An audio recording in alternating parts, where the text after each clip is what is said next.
Hey there, everybody. Well, I was asked again about intelligent design. You know, what an interesting one. And so let me try to address that question as I swoop on my bike. I'm having fun and vlogging and talking at the same time and eating a Jolly Rancher with the cinnamon fire. Anyway, intelligent design, aka the slippery slope. Why do I call it the slippery slope? Well, because once you start talking about intelligent design, it can lead you to some pretty interesting places. Okay, let's think about intelligent design. You know, the idea that this is all about, this is the old, God versus atheist, debate battle. What the heck? I shouldn't be doing this. What a ding dong. I shouldn't ride while I'm vlogging. This is not just, I don't think it's just darn near dangerous. It's illegal too. So I'll stop and then you walk. Okay, maybe I can think straighter too. Intelligent design. Okay, so, if something has a design, a good design, that's the key word there, then there must be a designer. A design demands a designer, right? The universe is elegant, beautiful, complex, and amazing. Therefore, someone must have created it.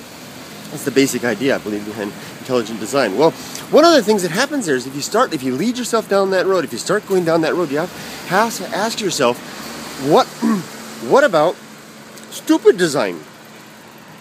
if design, especially beautiful design, speaks to a designer, and especially a beautiful designer, a beautifully minded designer, a grand designer, what do you say about stupid design?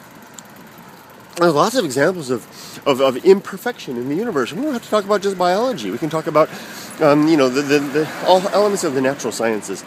There's all kinds of things that just don't seem to work right and are weird and seem to be kind of broken. I mean, just imagine.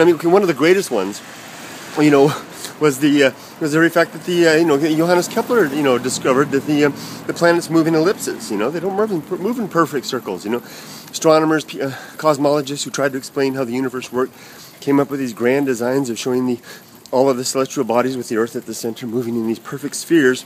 And along comes Kepler, and then proposing that, hey, no, they don't move like this. They move like this. Whoa!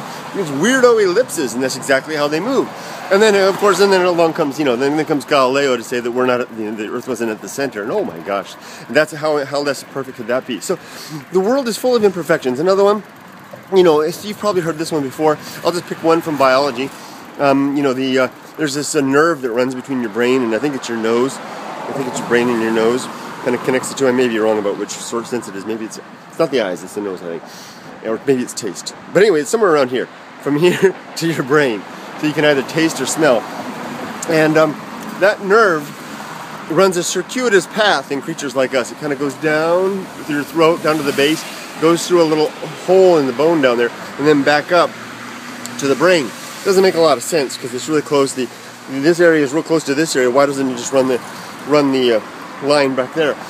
It turns out that that's an evolutionary, basically more evidence of evolutionary action going on.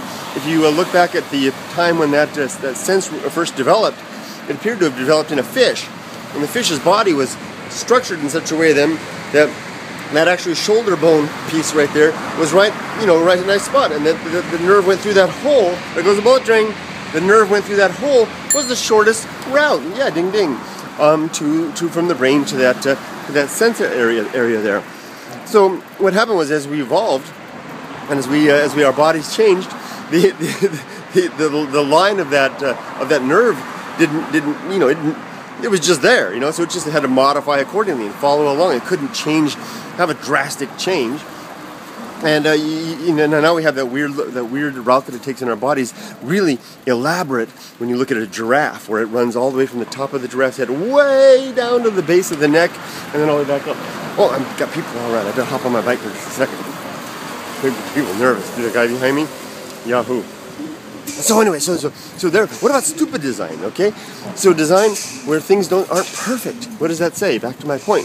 Does that mean that there was a stupid designer or an imperfect designer? And I certainly I don't mean to be disrespectful. I'm just leading away from the original point there. I'm just going to ride my bike for a second here. I'm on a little area. There's more people, and you get past them. And I don't think so. I don't think it necessarily means a stupid designer, just as I don't think that intelligent design necessarily means an intelligent designer. But if you want to protect the argument, you have to do something with that. If you're an intelligent designer, one who proposes that or supports that theory, one thing you could do with it, and I'd love to hear what others might do with it, but one thing you could do with it is to say that the universe is imperfect. The God or the designer made the universe imperfect in order to allow for improvement, that we may have the chance to overcome our frailties and our weaknesses. Think about the human soul.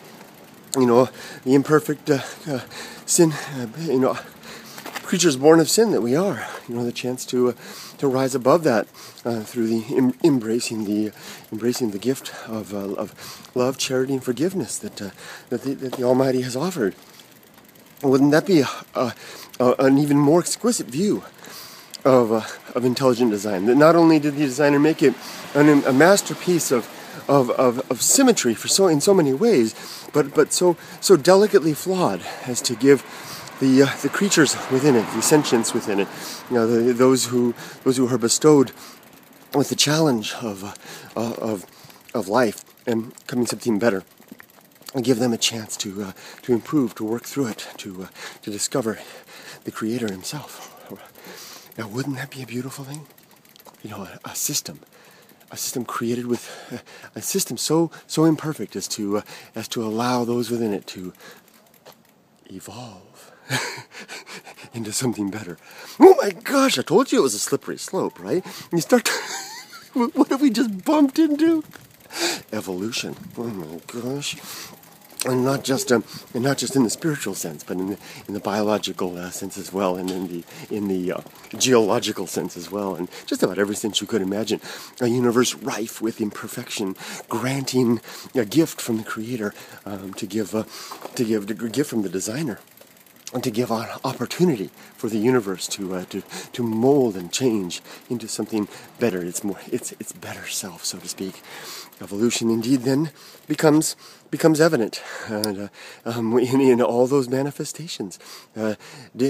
Basically then intelligent design, if you follow that path of reasoning, leads inexorably to an embracing the concept of evolution in a more manifest manner than you could just impossibly imagine than just mere biology. So watch out, it's a slippery slope. And that's just one path it could go down. I'm sure there's more, and there's more time to think about it. So I'm going to turn off the camera now and enjoy the pleasant early summer evening here. Late spring, early summer, who cares? It's all the same. Look at that sky. It's going to be dark soon. The night stars will be here. The owls will be out. Yes, those wonderful owls. The moon is up there. Where is she? There she is above the building. They're looking like another light upon the building. But I'm going to bid you all farewell. And take care. Have a great evening, whatever. Bye-bye. And watch those slippery slopes. I certainly will. But when I fall down, you bet I'm going to grab it and slide down like a slip and slide all the way to the bottom and splash down on the bottom and have a great old time. Get bruised up and beat up and learn what I can. See ya.